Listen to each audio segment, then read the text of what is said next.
Hey everyone, Merry Christmas Eve Eve, as Phoebe would say. No, but seriously, Merry Christmas Eve Eve.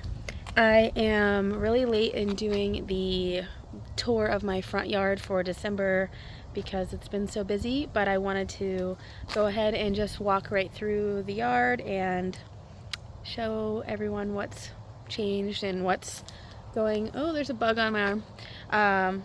What's going well, what's changing for the new year, what I've cut back, and all that stuff. So let me turn the camera around and show you.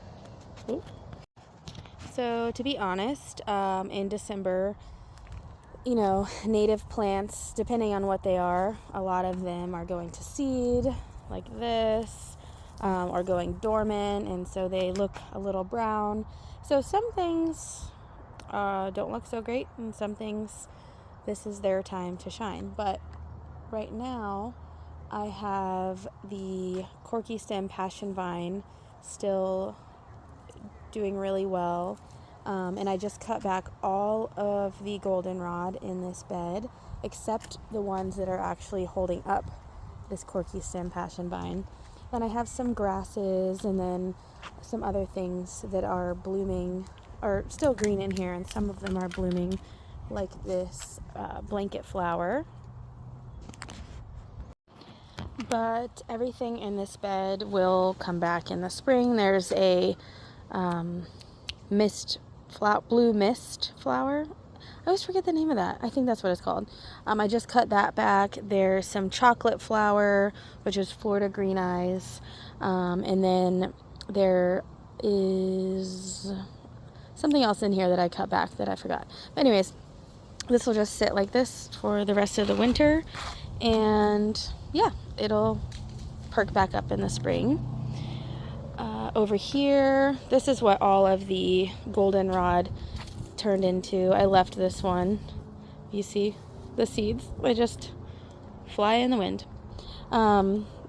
That's basically the only three left on this side. There's still some pineland heliotrope. There's blue-eyed grass and different ground covers all in there. I put a light layer of mulch because the frog fruit kind of goes dormant during this part of the year. And so I just wanted it to not be sand. But yeah, there's lots of blue-eyed grass and frog fruit, lyre leaf sage, pony's foot, sunshine mimosa, lots of cool ground covers in there that I'm hoping come back pretty strong in the spring. Let's see. There's some Indian grass, some more blue-eyed grass here. That's what see, like they make like this donut in the center sometimes. It's like a regular, like St. Augustine grass. And then some porterweed, and yeah, not much different there. I do have this over here, obviously Christmas decorations out. I had a transplanted rose that I did in a video, but the bunny kept eating it in this area. I finally put a little makeshift fence around it, but then this Everglades tomato self-seeded and kind of took over. I need to prop it up somehow, but it's pretty big. But between that and then this garlic that I planted along the edge here, I think it is going to protect the rose a little better, and it's actually got some buds on it. So let's see if all the bunnies don't eat my rose. I want it to grow. This bed is generally always the same, just depends on what's in bloom. Nothing really in bloom right now. I'm waiting for the Carolina jasmine to start blooming. It hasn't really been that cold. It's December in Florida, so it's not usually that cold, but this blooms usually in January, February for me. Or at least what I see in Florida. This is the first time I've grown it, and I am hoping to get blooms this year. The coffee plants are doing good. Still lots of berries down in there for the birds. And hopefully they spread some coffee plants in the backyard. The goldenrod is all gone to seed here as well. Pretty much all the same that it normally is, just a little more brown for the winter. I cut back the Roselle in this bed and in the middle bed. It was getting this mildew and it looked really awful. So I have plenty of seeds that I harvested, so I'll be able to grow that next year. I left the black-eyed Susan stems up just for a little bit to give the birds something to eat. And I covered this with a little bit of leaf mulch. And yeah, it's just super easy native plants. There's lyre leaf sage in here. There's some purple coneflower sporadically planted in here. Here's one here. These are mums actually, which I don't want the mums in there. That was just like a one-off thing I did for one season. Actually, I'm gonna pull them out. That way other stuff can grow. And yeah, and then hopefully the black-eyed Susan's self-seeded, but I do see some green at the base, so those should bloom again next year. Got Rudolph. This is a flatwood plum tree. They lose their leaves in the winter, but it is alive. It's its first year. It's been in the ground like 1 year, I think, now. So we'll see how that goes. Over here, just wanted to... This is a wildflower pot. So I'm hoping... I'll probably thin it out because there's a lot of wildflowers in here. But I just hoped some, a little bit of color for the spring. It'll look pretty.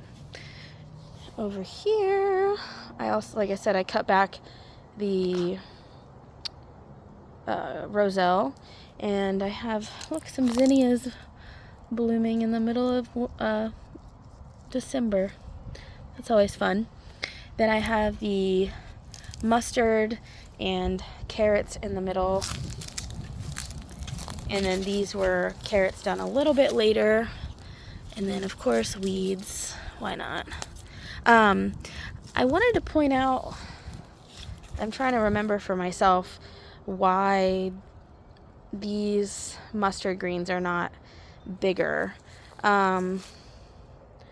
I don't think there's a deficiency in the soil, but obviously something's going on because they're all pretty small. I think maybe they might be a little too crowded. They should all be this color and big. They get really big. So I don't know if it's the lack of water, the lack of, I don't know, the weird weather that we're having. I'm not really sure, but they're not as big as I thought they'd be at this point, so just something to note. Let's see. I have a rose blooming here. This is a Florida rose, is what I've always called it. Then I have all my native ground covers. A lot of them have been cut back. That's my my doorbell. Just my little Christmas stuff in the on the front porch, a little festive area. But yeah, like I said, not much has changed. Oh, my oak leaf hydrangea is actually getting some fall color, so that is really cool. I'm hoping that it blooms next year, so we'll see. Those naturally lose their leaves, so that's why they look like that. And then over here, the lighting is really bad. Sorry. Yeah. Just the Jasmine arch and this crazy cranberry hibiscus that has flopped all over. and look at it. It broke in the middle. That's what they do. They snap. So as soon as we get a hard frost, I'll cut this all back and it'll be more tidy. But I've left it because the longer I leave, you know, the little calyxes on here, the more seeds I'll end up getting eventually dropping on their own. It'll probably self-seed here in the spring. And then yeah, this is my coral honeysuckle. It has blooms on it all year long. It's getting massive. I'll go in early spring and cut that back probably. But right now it has lots of berries for the birds, and the little bit of, you know, butterflies that are out, they can take advantage of the blooms that are left on here. Let's see. And I think that is it.